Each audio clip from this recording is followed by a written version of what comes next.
이제 귀농 관련 대출을 제가 이렇게 분류를 해봤어요. 이 분류가 제가 이제 이 보면 정확하게 이게 나이별로 이렇게 되어 있더라고요. 나이별로 40세 미만인 경우에 이제 청년 농업인이라고 그럽니다. 청년 농업인.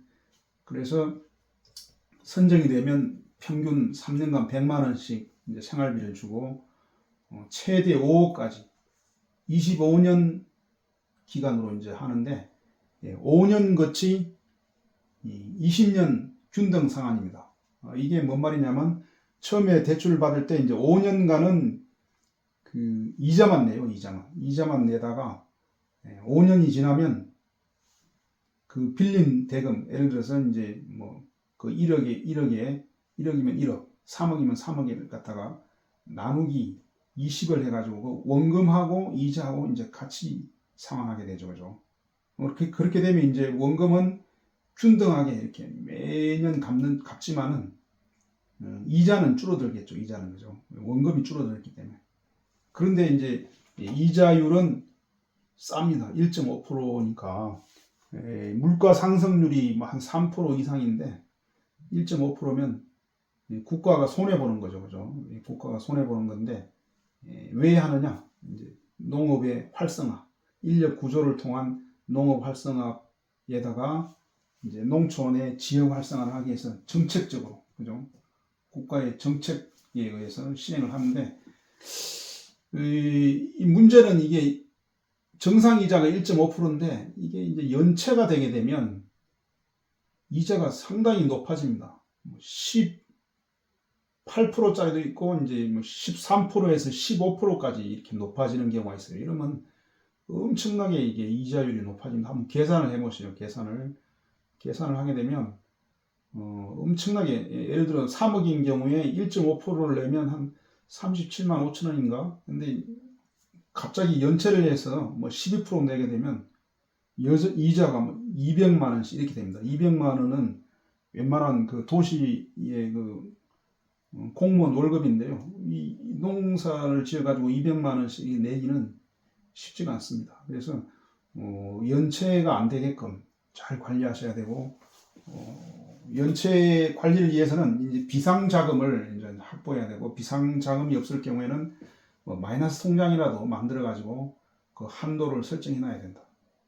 그게 안 되면 이제 이자가 엄청나게 튀어버리고 이자가 튀게 되면 이것만 문제가 되는 게 아니고 이제 신용 점수가 내려가 가지고 다음에 연기라든가 뭐 만기가 됐을 때 대환을 한다거나 대환이라는 게 이제 우리가 속된 말로 돌려막기라 그러기도 하는데 새로 대출을 받아 가지고 이걸 이제 갚아버리는 거죠. 앞에 거. 그러니까 이제 불리한 걸 갚아버리는 거죠. 이 만기가 돌아오는 거 이런 거 불리하죠. 그죠?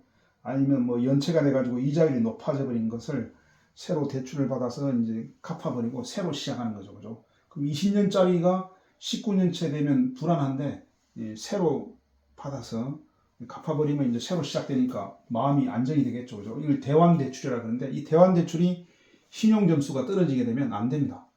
신용점수 조회하는 건 다음 차트에 제가 알려드릴 거고요.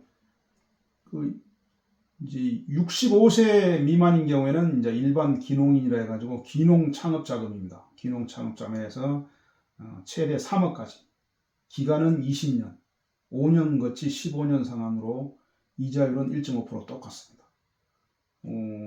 우리가 이제 보통 해당되는 게 이제 65세 미만 이게 많이 해당되죠. 귀농을 이제 아무래도 50세 이후에 많이 하니까. 근데 50세 미만인 경우에는 이제 후계 농업 경영인이라 해가지고 5억까지 된다. 근데 이제 5억이라는 게 무조건 되는 게 아니고 그 조건이 맞을 때 하겠죠. 그죠? 신용도라든가 영농 규모에 따라서 대출 한도도 늘어납니다. 당연히 논 개우 300평 하는 사람한테 5억 대출해 주려고 그러진 않겠죠. 그죠? 농지 규모가 뭐 10,000평, 20,000평 되면 거기에 맞춰서 비례해가지고 이제 금융기관에서 심사를 해가지고 거기에 비례해서 이 소요자금이 합당하다. 거짓이 아니다. 이게 누가 봐도 상식적으로 이 정도 소요된다. 이런 게 이제 심사를 해서 이제 신용도 괜찮을 경우에 해준다는 얘기죠. 그죠? 그리고 이제 65세가 넘어서 66세가 초과되게 되면 대출 제도가 없습니다. 없어요. 이제 완전 농업도 이제 정년 퇴직이 된 거죠, 그죠? 공무원이 아니라 지금 학교 교수님들 정년이 65세인데 하여튼 정년이 돼버렸어요. 그리고 주택 구입 자금은 7,500만 원까지는 이제 해줍니다. 주택 구입 자금 이제 7,500만 원까지 되는데 귀농 창업 대출은 65세 미만까지만 되더라. 그렇게 되고요. 이 대출을 받게 되면 20년간 의무적으로 농사를 지어야 돼요. 농사를 짓다가 갑자기 이 대출을 해준 주체가 시청, 군청이죠, 그죠? 시청, 군청에 아무런 신고라든가 이런 허락도 없이 농지를 팔고 하게 되면 국가를 상대로 쏘겠기 때문에 고발을 당할 수도 있고요. 그동안 이자 혜택 받은 걸 통째로 다 환수 조치를 당하는 그런 경우도 생깁니다. 그래서 반드시 짓다가 힘이 들면 공무원을 찾아가 가지고 내가 도저히 못하겠다 이럴 경우에 어떻게 해야 되느냐, 그럼 이제 거기에 절차에 맞춰 가지고 허락을 맡아 가지고 이제 해야 된다, 그런 걸 말씀드리고요.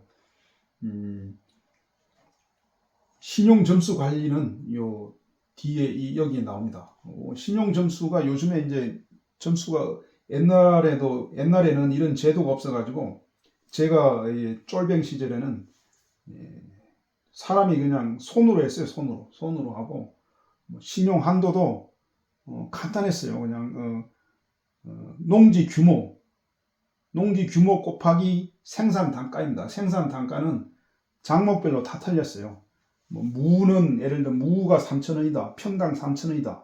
그럼 또 인삼 같은 경우에는 좀 비싸기 때문에 평당 3만 원입니다.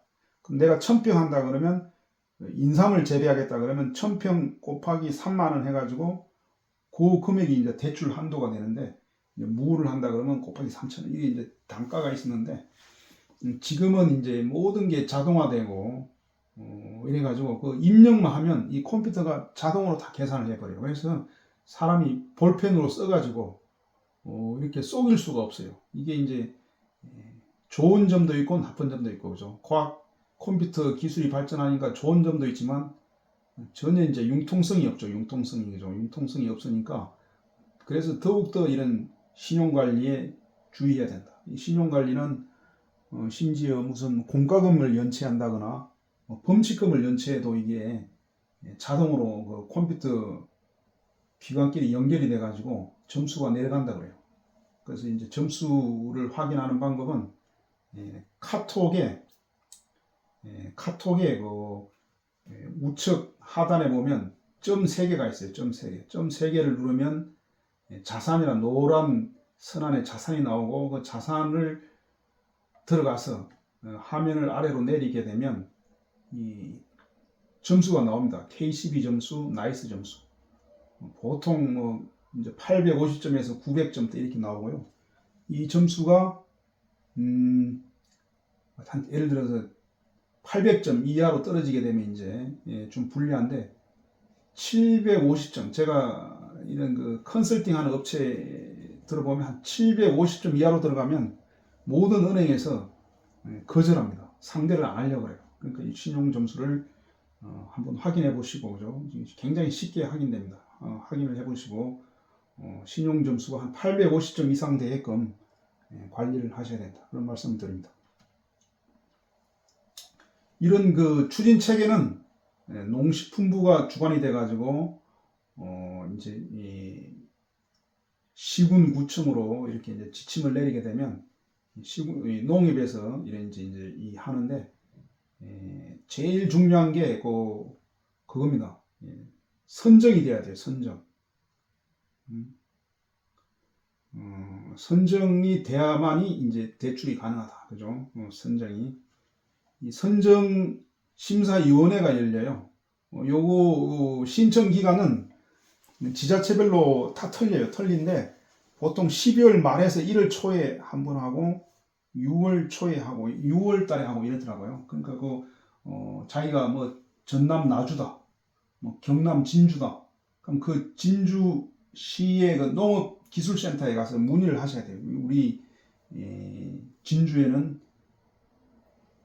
창업 정책 대출을 언제 신청하느냐. 그리고 이제 신문에 검색하면 또 나오더라고요. 인터넷에 검색을 하게 되면 주로 보도자료를 내고 하기 때문에 나오는데 그게 매년 시기가 거의 일정합니다. 뭐 6월 말이다, 6월 초다, 12월 말이다, 1월 초다, 이게 거의 비슷해요.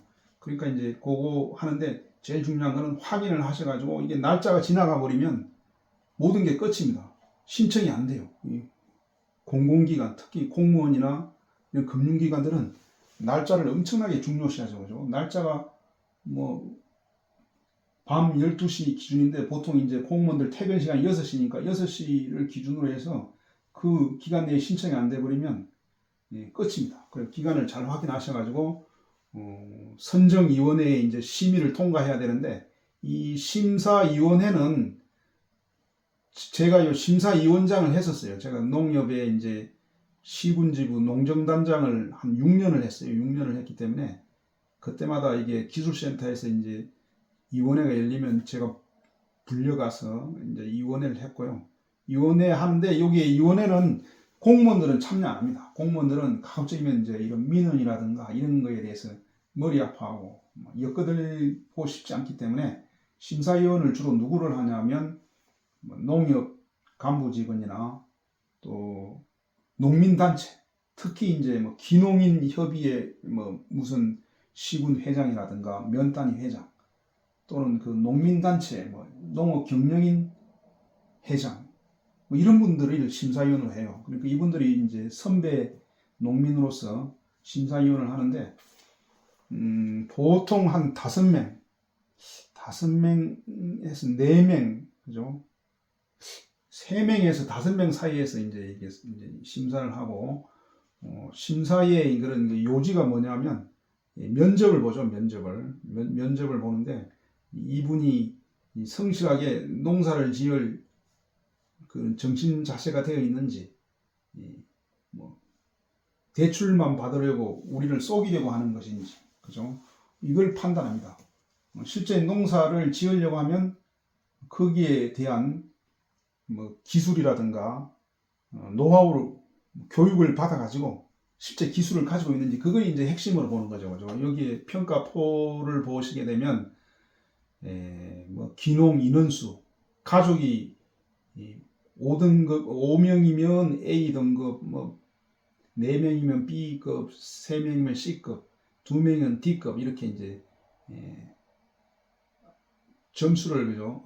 여기 했죠, 그죠? 여기 A가 보면 가족 인원이 4명인 경우 A 점수를 준다는 거죠. 그러니까 5점 만점에 5점을 받는다는 거죠, 그죠? 이게 점수는 5점밖에 안 돼요. 가족이 아무리 많아도 1, 2점 차이밖에 안 되는데 이제 교육 점수는 10점이다. 교육 점수.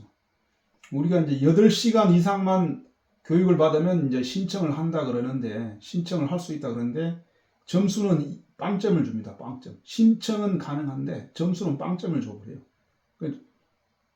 250시간을 받으신 분은 A 등급이어가지고 여기 보면 10점을 줘요. 그죠? 10점하고 0점은 엄청난 차이죠. 그죠? 우리가 모든 그 인생이 0.001점 차이로 이기고 이제 하는 건데, 그죠? 우리가 대학교를 갈 때도 그렇고, 뭐 취직시험을 볼 때도 그랬습니다. 경쟁이 치열하니까.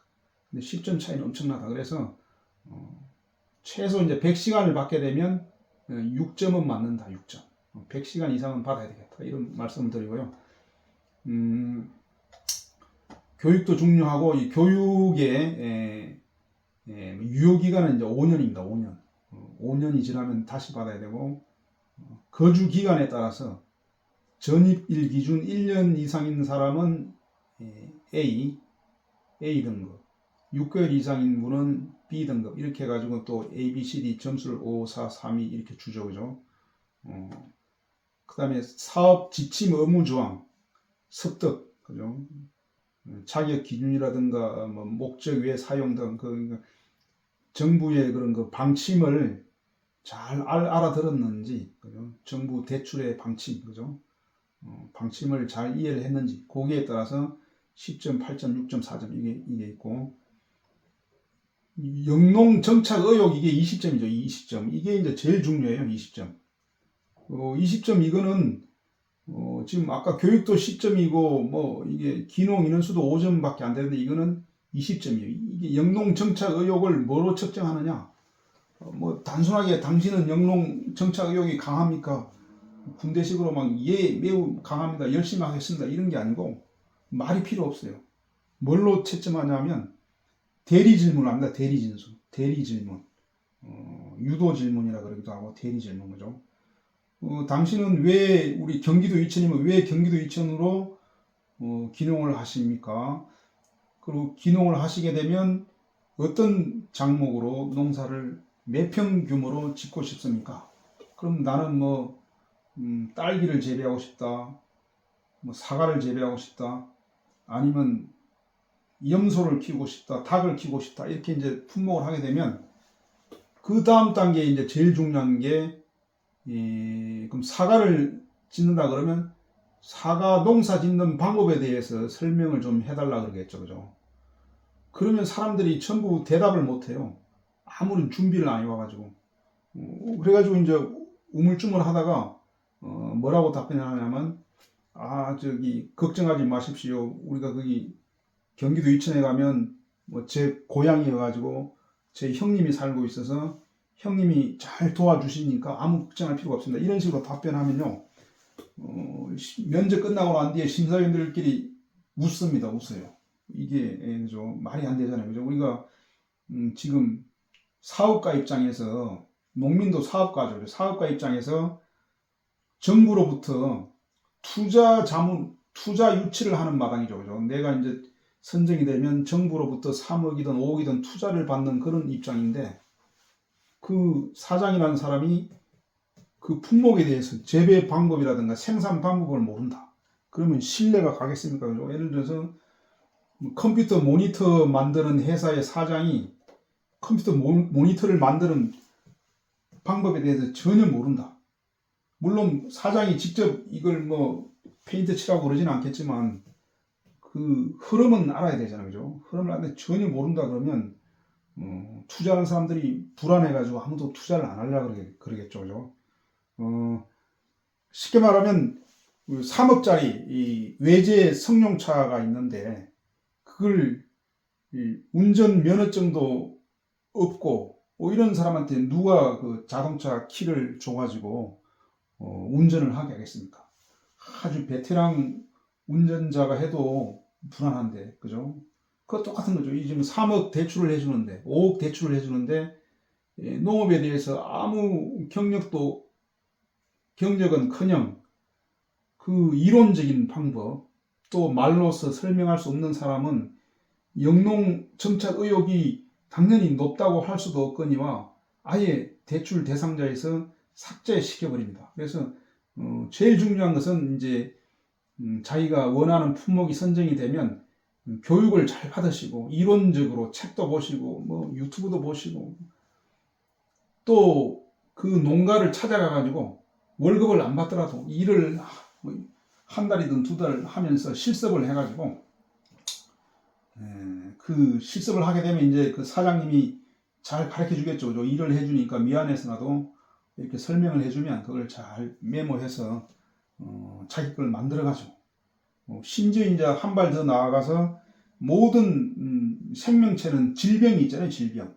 동물이든 식물이든 질병이 있습니다. 그럼 그 질병을 치료하는 방법도 알아야 돼요. 농민은 하나의 우량 종목을 생산하기 위해서는 그 작물에 대해서 의사가 돼야 된다. 의사. 소도 뭐 전염병이 있고, 그죠? 닭도 전염병이 있고, 식물도 뭐 사과도 뭐 잎사귀에서 오는 병, 뭐 과일에서 오는 병, 뭐 뿌리에서 오는 병, 다양한 질병이 있는데 이 질병들을 어떻게 예방하고 발생했을 경우에는 어떤 농약으로 처치한다거나 뭐 사전에 어떤 농약을 살포한다거나 여기에 대한 그 예방과 치료 방법을 잘 알고 있으면 이제 아주 좋은 평가를 받을 수가 있고요. 거기에 이제 한 발 더 나아가 생산이 되면 어떻게 판매를 할 것인지, 어떻게 어디서 어떤 루트를 통해서 뭐 수출을 할 것인지, 뭐 유튜브를 통해서 팔 것인지, 아니면 라이브 커머스를 할 것인지, 아니면 이제 농산물 도매 시장에 뭐 내게 되면 이제 좀 싸게 받겠죠. 그죠? 농산물 도매 시장에 가면 제일 헐값에 받을 겁니다. 이런 그 판매 계획을 잘 짜셔가지고 이제 이 대출 이자를 어떻게 내고 또 5년이 지나면 원금을 어떻게 상환하겠다. 이런 걸 완벽하게 설명을 하시게 되면 이제 학적점을 줘가지고 이 대출 대상자에 선정이 됩니다. 이게 이제 선정이 돼야만이 그 다음에 이제 뭐 대출이 되는 것이지, 이게 정책 대출은요, 정부 그 심사에서 선정이 안 되면 뭐 아무리 뭐 자기 농지가 많거나 뭐 능력이 있더라도 이 면접에서 떨어지면 끝입니다. 면접에서 떨어지면 끝이고, 여기에 이제 사업 계획의 적정성이 지금 40점을 차지하잖아요. 40점, 그죠? 이 아까 처음에 얘기했다시피 사업 계획서를 아주 그 마치 군인이 전쟁을 하듯이 세밀하게 짜야 된다는 말씀이 이제 이게 40점을 차지하기 때문에 이 사업 계획서가 대충 그냥 하기 싫어서 엉터리로 뭐 그냥 논리에 안 맞게 이렇게 하게 되면 여기서 이제 바로 당락이 결정된다. 사업계획서에는 재배 지역이라든가 기술상의 적합성, 타 농가의 작목과의 집단화 가능성, 그러니까 이제 그 지역별로 특산 그런 상품이 있습니다. 그 예를 들면 논산에서는 이제 논산 시장님이 우리 논산은 딸기 생산 특구라고 이렇게 쫙 자랑을 합니다. 논산의 딸기는 전 국민의 사랑을 받는 아주 그냥 명품 딸기입니다. 이걸 이제 그 지자체별로 그런 게 있죠. 뭐 나주 배라든가 무슨 뭐 상주에 뭐 무슨 품목, 그죠? 상주도 배가 유명한데 뭐 저기 경북 성주의 참외라든가, 지금 이제 지구 온난화 때문에 자꾸 이렇게 기후가 북쪽으로 올라가고 있는데, 뭐 대구의 사과가 유명했다가 지금은 강원도 영월까지 사과를 올라갔다 그러는데, 사과는 이제 찬 기후의 맛이 있다고 그러잖아요, 그죠? 그래서 그런 그 지역적인 특성을 잘 알아야 돼요. 지역적인 특성, 토양의 특성, 그 지역에서 중점적으로 이제 생산하려고 하는 그런 또 품목이 있죠, 그죠? 지금 최근에는 뭐 메론 같은 경우에는 저기 천안하고 나주에서 이제 많이 재배한다 그러죠. 메론이 이게 3개월만 일하면 뭐 1년간 여유 있게 살 수 있다. 뭐 이런 걸 어디선가 봤는데요. 이런 식으로 지역별로 해당 작목을 선택하면 아무래도 조금 더 유리하겠죠, 그죠? 전혀 색다른 걸 하게 되면 이제 문제가 뭐냐면, 성공하면 물론 좋겠죠, 그죠? 성공하면 물론 좋은데 생산을 하려고 그러면 기술도 부족한데 어디가 물을 데도 없고, 또 어디 뭐 씨앗이라든가 이런 재료를 살라 해도 파는 데도 없고 불편합니다. 이 다른 사람들이 많이 하는 거 하면 바로 옆집에 옆 농가에 물어보면 되니까, 그죠? 그리고 그런 이제 판매하기도 유리하다. 농협에서도 또 그런 걸 집중적으로 또 판매한 경험이 있기 때문에 판매도 유리하고, 그 다음에 이제 자금 조달 계획 이런 걸 사업 계획에 잘 쓰셔야 선정이 된다는 거죠. 선정이 되고, 요 대상자는 당연히 이제 처음에 말씀드린 대로 65세 이하여야 되고, 단독 세대주도 가능한데 부부인 경우에는 둘 다 되는 것이 아니고 이제 한 사람만 되고, 당연히 심사위원회의 면접을 거쳐서 대상자로 선정이 돼야 된다. 단지 뭐 청년 장기 귀농교육을 받은 자는 우대한다. 이렇고요. 이 대상자는 귀농인, 제촌 비농업인, 귀농희망자 다 포함이 됩니다. 조건이 약간 다른데요. 귀농을 한 귀농인 경우에는 이제 농업 경영체 등록이라 그러죠. 최근에는 농업 경영체 등록은 품질관리원에 가가지고 이제 합니다. 뭐 자기 논이 이제 300평 이상이 돼야 되고, 그죠? 아니면 이제 뭐 임대도 되는데 그 농업 기준에 맞으면 농업 경영체 등록을 해주죠, 그죠? 해주는데 그 2년을 초과하면 안 된다는 거죠. 2년 이내에 한다. 2년 이내에. 2년이 이제 이 정책 대출이기 때문에 당연히 그 신규 농민을 늘리려고 하는 거기 때문에 2년이 지나게 되면 신규 농민이 좀 아니다 이런 생각을 하는 거죠, 그죠? 2년 내에 하셔야 되고, 그 다음에 제촌 비농업인도 해당된 시골로 이미 이제 왔기는 왔는데, 그리고 주소도 시골로 돼 있는데 농사 안 짓고 사는 분들도 많이 있어요. 뭐 시골에 있는 공무원이라든가 시골에서 무슨 부동산이나 장사를 하시는 분들, 뭐 그냥 시골에서 공장 다니시고, 그죠? 아니면 시골에서 그냥 편히 그 부모님 집에서 노시는 분들도 다 제촌 비농업인이 되고 기농 희망자도 대상이 되는데, 조건이 여기 보면 기농인 경우에는 전입일로부터 만 5년이 경과하지 않아야 된다. 이주 직전에는 반드시 도시에서, 농촌 외의 지역이니까 도시죠. 도시에서 1년은 주소가 되어 있어야 된다. 도시는 주소가 동인 지역을 도시로 봅니다. 도시. 같은 그 진주시에도 우리 세종시 같은 경우에도 동지역이 있고 면지역이 있어요. 도농 복합도시라 해가지고 청주에도 무슨 동이 있고, 강내 면 같은 경우는 또 완전 시골이죠, 그죠? 시골. 그 면 단위에서는 같은 청주 사람이지만 이 도시인으로 안 본다는 거죠. 동지역에 살아야 이제 되고, 그 다음에 교육 이수 시간 아까 8시간 경우 이상이 돼야 되고, 교육 그 인정은 5년간만 해준다는 거죠. 교육을 받고 5년이 지나버리면 유효기간이 이제 지나가지고 안 되고, 교육은 아무 교육이 되는 게 아니고 농업 교육 포탈에 등록되어 가지고 수료증이 발급되는 경우만 인정한다. 사이버 교육은 40시간까지만 인정해 준다. 이제 그 영농 실제 농사를 6개월 이상 지으신 분이라든가 농고나 농가대학을 나오신 분, 후계 농업인은 기농교육을 이수한 것으로 이제 인정해 준다. 이런 거예요. 제촌 비농이면 이제 시골에 주소는 되어 있는데 전혀 농사를 안 짓고 사시는 분들이죠. 시골에서 뭐 초등학교 선생을 한다거나 학원 강사하는 분들도 많아 있어요. 시골에 가서 자기 영어를 잘하면 영어 강사를 하고 살더라고요. 시골에 가서. 그런 경우에 5년 동안, 그러니까 사업 신청일, 사업이라는 건 이제 대출을 받으려고 하는 그 신청일 기준 5년 이내에 농업 경험이 없는 경우 가능하다. 그 다음에 다른 분야에 이제 사업자 등록증이 있으면 안 된다. 무슨 그 부동산 한다고 뭐 이렇게 부동산 사업자 등록증을 낸다.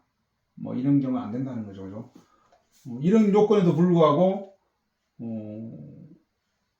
영농을 이미 시작한 경우에는 시작한 날로부터 또 5년이 경과하지 않은 경우에 신청 가능하다. 요건 과거 기준이고 미래 기준이죠, 그죠? 이런 이 군인이 아니라 군인도 뭐 이렇게 막 경력, 짬밥이라고 이런 거 따지듯이 이 공무원들이 이런 기간을 엄청나게 따져요. 공무원들은 뭐 훈장을 줄 때도 30년 이상을 꼭 채워야만 이제 뭐 훈장을 주고, 그죠? 뭐 그런 이 기간을 엄청나게 따져요. 군대하고 똑같습니다. 군대 경력 따지듯이 사병들 뭐 쉽게 하는 말로 막 짬밥이라 그러잖아요. 여기 기간을 많이 따요. 기농 희망자도 사업 신청 기준 5년 이내에 영농 경험이 없는 경우에 신청 가능합니다. 위하고 똑같습니다. 똑같고요. 농업 정책 대출은 굉장히 종류가 많아요. 그러니까 여러분들이 이제 기농 창업 대출을 못 받았다 하더라도 일단 농촌에 가서 농민 자격을 취득하면, 그러니까 이제 농업 경영체 등록을 하시게 되면 이런 뭐 농업 종합자금이라든가 이게 이자율 똑같이 1.5%입니다. 뭐 1.5 내지 2.5 뭐 이런데 이런 다양한 종류들이 대출을 받을 수가 있다는 겁니다. 농협이라는 조직은 어차피 이제 농민들을 지원하기 위해서 농업 금융을 지원하기 위해서 만드는 조직이니까 뭐 이런 대출 종류가 많고 또 이런 보정도 농심보라 해가지고 농심보 같은 경우 이제 뒤에 나오는데 보증을 서줘요. 그죠? 국가에서 보증을 서줍니다. 물론 이제 신용이 좋은 사람만 서주겠죠. 그죠? 농업인 신용보증기금의 약자를 이제 너무 이름 기니까 농신보, 세자라고 부르는데요. 이 농신보는 국가에서 만들고, 옛날에 그 재경부에서 만들고, 그 일은 농협 중앙회 직원들이 파견 나가가지고, 농협 직원들이 일을 합니다. 그래서 농협 직원들이 일을 하고, 또 시골의 그 군지부나 단위조합의 그 정책 대출 담당자에게 업무를 이임했어요. 농신보에 대한 업무를 이임을 해가지고 그 창구에 있는 직원이 내나 농신보 직원 일을 같이 합니다. 그래서 여러분들이 이제 농사를 짓게 되면 농촌의 그 시골 말단 창구에 있는 그 대출 직원들하고 싸우거나 그러면 절대 안 돼요. 불리합니다. 잘 친하게 지내야 돼요. 그죠? 우리가 옛날에 정준희 회장도 그 은행 직원들한테 맨날 갈 때 과자를 사들고 갔더래요. 과자를 사들고 가서 이렇게 했다. 그렇기 때문에 이제 그 대기업 사장이 된 거죠. 그죠? 그리고 이제 이 대출의 제외 대상은 뭐 당연히 이제 부정수급자. 그죠? 이게 뭐 학교에 그 컨닝 하듯이 부정으로 대출을 속여가지고 이런 받는 경우, 또는 농업 외에 다른 직업을 가진, 농업 외에 뭐 공무원을 한다거나 뭐 이런 그 다른 직업을 가졌는데 그 직업이 하여튼 3,700만 원 이상의 소득이 나온 경우에는 안 됩니다. 근데 일부 되는 경우도 있어요. 짧게 막 기간제로 1년에 3개월 이내인가 하여튼 짧게 그냥, 농민도 농업 소득이 안 되기 때문에 실제 이제 공장에도 다니고 이런 분들이 많이 있거든요. 특히 이런 한농년에 있는 대농들 말고 이제 주로 전농이라 해가지고, 그 전농은 주로 이제 좀 영세농, 그 좀 가난한 농민들이 주로 전농인 경우가 많이 있어요. 이게 다 그런 건 아닌데 지금 그 취향이 그래요. 취향이. 그 전농 같은 경우에는 농업이 규모가 작아가지고 직장을 다닙니다. 시골에 뭐 공장이라든가 이런 걸 많이 다니고 주말에 이제 농사를 짓고, 아니면 농사는 자기 부인이 짓는다거나 이런 경우도 있고, 그죠? 그래서 하여튼 농업의 소득이 3,700 이상이면 안 된다는 겁니다. 안 돼요. 안 되고, 뭐 사업자 등록증을 내버린 경우 이 안 됩니다. 그래서 사업자 등록증을 이거 이제 받게 되면, 받기 전에는 대출을 받으려고 하면 사업자 등록증을 내면 안 되겠죠. 그죠? 내면 안 되고, 또 뭐 당연히 신용이 안 좋아가지고 연체돼가지고 뭐 이런 금융질서 문란자라 그러죠. 옛날에는 3개월만 지나면 뭐 이게 황색 등급, 적색 등급 그런 게 있었어요. 그 기간에 따라서. 지금은 좀 바뀌었겠죠. 그죠? 제가 이제 은행 업무 안 한 지가 벌써 한 오래됐으니까. 그 불량 등록도 은행 창구 직원이 직접 합니다. 이렇게 카드 연체 기간이 뭐 3개월 이상 지나면 직원이 그 신고 그 사이트를 열어가지고 뭐 주민번호 넣고 뭐 황색 불량자다, 적색 불량자다 이렇게 이제 신고를 하게 되면, 그게 이제 전 금융기관, 뭐 농협에서 등록하게 되면 뭐 하나은행, 뭐 예완은행, 뭐 국민은행, 뭐 우체국, 새마을금고까지 다 이게 조회가 돼요. 조회가 되기 때문에 이게 관리를 잘 하셔야 되고, 선정을 했는 경우에도 또 2년간 아예 대출을 안 한 경우에는 또 제외시킵니다. 이거는 이제 행정의 특성인데요. 예를 들어 뭐 어떤 도시에 건축 허가를 받아놓고 내가 어느 도시에 뭐 5층짜리 상가 빌딩을 짓겠다 해가지고 허가를 군청에서, 시청에서 내줬는데 2년간 그 건물을 안 짓게 되면 허가를 취소하거든요. 그거와 똑같이 이 대출 대상자에서도 제외시킨다. 그런 거고요. 용도는 당연히 이제 농업 용도죠. 그죠? 영농 기반이 되는 이런 걸 뭐 신축 또는 구입하려는 자. 영농이라는 거는 경종이라 해가지고, 이제 경종은 밭갈 경자의 씨앗 종자죠. 그죠? 밭을 갈아서 씨앗을 심는 걸 이제 이런 거 채소, 화훼, 과수, 특약. 축사는 그야말로 이제 이런 동물이죠. 그죠? 소, 젖소, 뭐 돼지, 닭, 뭐 오리, 뭐 이런 거, 사슴, 뭐 이런 분야 쪽에 이제 지원이 된다고 하고, 이게 유의사항이 있는데 묘목이라든가 종자구입비, 가축 입식비, 농기계 구입하는 거, 농업용 화물자동차 구입비는 본인 명의의 영농 기반이 있는 경우 합산 5천만 원 한도 내에서 지원이 가능하다. 그러니까 요런 종류, 그죠? 씨앗이라든가 뭐 이런 농기계 이런 거는 한도가 있는 거죠, 그죠? 농기계 산다고 2억 3억은 해줄 수가 없잖아요, 그죠? 당연히 그런 거고. 그 이제 이 시골에 가면 이게 어느 폐가를 어느 신문 기자가 리모델링 해가지고 4천만 원 주고 사가지고 이렇게 이제 살고 있는 집인데요. 시골에 가시면 집에 대해서 너무 이렇게 낭비를 하면 안 됩니다. 제가 은행에 창구에서 근무할 때도 집 짓겠다고 막 3억 빌려달라, 5억 빌려달라 이런 사람들은요, 그 요주의 인물 처리당합니다. 요주의. 시골에서 뭐 영화 찍는 것도 아니고 뭐 집을 어떻게 지으실 겁니까? 그러면 뭐 1층에는 차고를 넣고 2층에는 뭐 주택을 넣고 3층에는 다락을 넣고 막 이렇게. 그럼 본인이 돈이 있어서 짓는 거야 뭐 누가 아무도 말할 사람 있지만 대출을 받아가지고 시골에다 그렇게 지은 사람은 뭔가 자금 계획이라든가 뭔가 좀 이런 게 좀 불투명하고 뭔가 좀 허영심이 강하고 그죠? 이런 낭비욕이 강하다 이래 보기 때문에 부실화될 우려가 높다고 봐요. 그거는 경험이죠. 사람은 모든 게 경험입니다. 우리가 아끼고 막 건전한 사람이 파산하는 경우는 거의 없어요. 주로 막 도박 좋아하고 막 무대포로 투자해버리고 그죠? 이런 사람들이 주로 파산하거든요. 이게 우리 직장에서도 그래요. 보통 막 경마하고 이런 애들 보면 파산 당해가지고 막 그런 친구들을 봤어요. 제가 젊을 때. 집에다 너무 에너지 쓰면 안 된다. 집은 제일 좋은 방법은 빈집을 전세로 빌려 쓰는 게 제일 좋아요. 초기에는. 왜냐면 그 지역에 내가 맞는지 안 맞는지도 모르고 농사를 실패할지도 모르는데 한 5억 주고 집을 사놓으면 팔 수가 없어요. 5억 주고 산 집을 팔려고 그러면 2억 5천에 팔아야 팔릴까 말까 하다는 거죠. 그죠? 지금 유튜브에 보면 시골 전원주택이 막 헐값이 많이 나온 게 있어요. 그런 게 이제 그런 경우죠. 그죠? 처음에 폼 재려고 2층, 3층 멋있게 지었는데 안 팔려요. 그래서 집은 좀 처음에는 임대로 하든가 전세로 하든가 심지어 그 빈집을 갖다가 그냥 무료로 빌리는 경우도 많아요.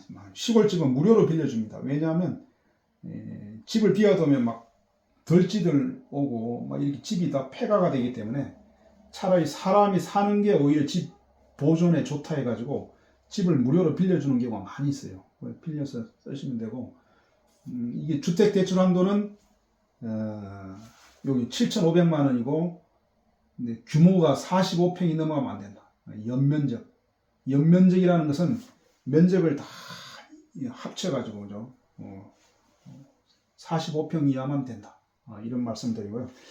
시간이 다 되었기 때문에 이제 이상 강의를 마치겠는데요. 여러분들이 처음이니까 이렇게 현명하게 종목을 선택하시고 지역을 선택하시고 처음에 이제 과소비, 그죠? 과투자하지 마시고 슬기롭게 하셔가지고 그 장목에서 자기가 이제 성공을 하시게 되면 규모를 점점 늘리는 방향으로 영농을 확대하고 또 가공산업이라든가 관광산업까지 하는 그런 걸 우리들은 이제 추천을 드립니다.